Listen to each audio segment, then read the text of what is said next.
So here we are here with JC, and we're gonna interview him. So about trade and manufacture with biotechnology.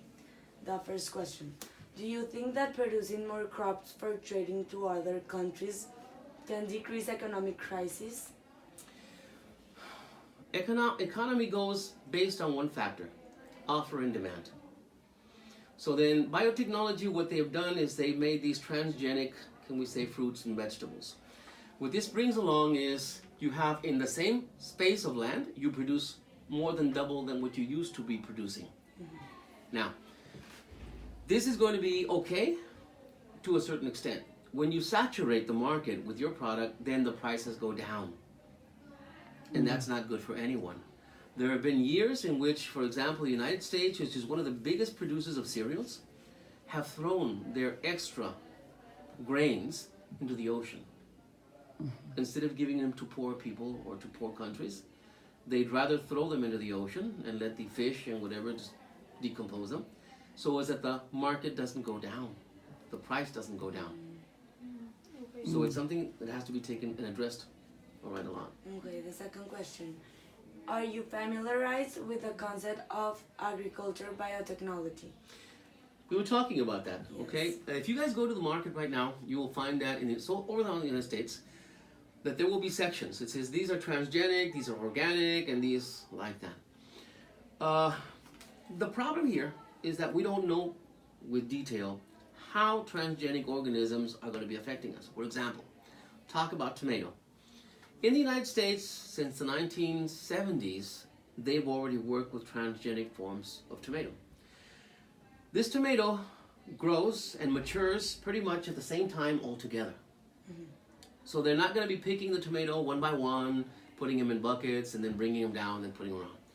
They put in a machine. When they see that more than 70% of the crop is already matured, they pick up the plant completely. They then put them in this special type of, can we say, belts, and then they shake off all the tomato. And there are going to be maybe 2 or 3 people, instead of 15 or 20 or 30 or 50 people, just selecting the best tomato and letting the rest of them just pass by. No good. They're going to go down back again. What does this bring along? That when you guys go to the market and you go to transgenic, all the tomatoes are basically the same size, they ripen the same amount of time, etc., etc.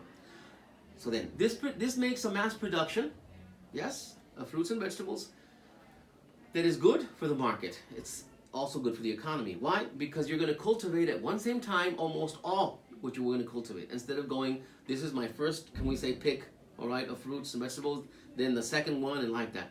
Paying a whole lot of money because everyone charges for that. All right, you put in machinery, you put in technology like biotechnology, so as that the plants grow all at one same time, and this reduces the cost of production, and obviously gives you the edge on being able to sell it at a better price. Okay, downside, we don't know what effect the transgenic organisms are going to be having on us on the longer run. Yes. Okay, that's the downside, that's the con. Okay. Do you believe that this type of biotechnology can help a new country produce more material to sell and trade to other countries? Definitely it can. But once again, your economy is going to go up, but we don't know how that's going to be affecting the end, all right, the end product for us when we consume it. Okay. And are you in favor of using genetically modified crops? If no, explain the reason. I would be or I wouldn't be if I had a little bit more of information, and it's been too small amount of time for us to realize just how much it's going to be impacting.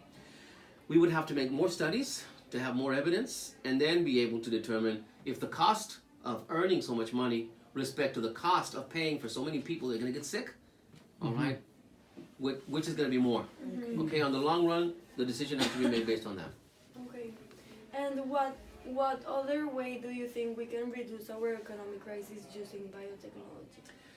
I think that we can do a series of other aspects. We can use biotechnology not only to grow crops, but we can use biotechnology to make, can we say, raw material that can be used for other purposes. For example, when we make fertilizers, most of the fertilizers we're making in this moment, they come from inorganic sources. Okay? And most of the, can we say, movement in this moment that's healthier is organic. So then what we can do is use biotechnology so as that we can use and make organic materials that can be used for fertilizers. Okay? In this form, they won't be brought up into the plant, okay? But they will help the plant, can we say, have a better development, healthier, etc. Okay? And we won't be exposed to the chemicals. Okay? So biotechnology has its place here. For example, I know that you're talking about medicine. I mean, you're talking about more agriculture, but the area of medicine is vitally important. In this moment, we have a whole bunch of people that are sick of cancer. It's a very big number. And we have a whole bunch of people that are sick of AIDS. That's a very, very big number.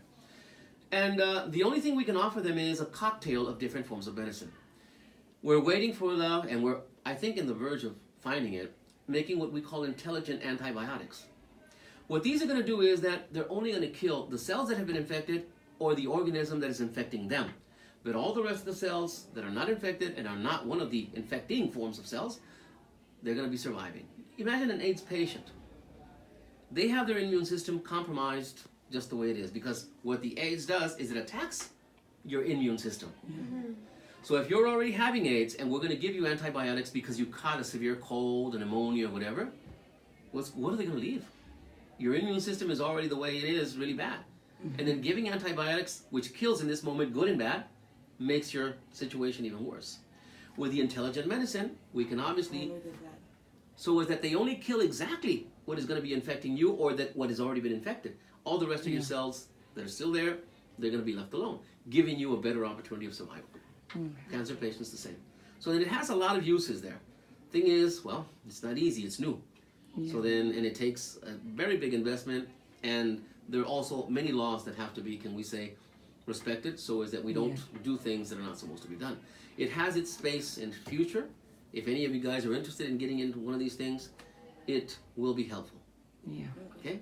Thank you. Take care, you guys. God bless.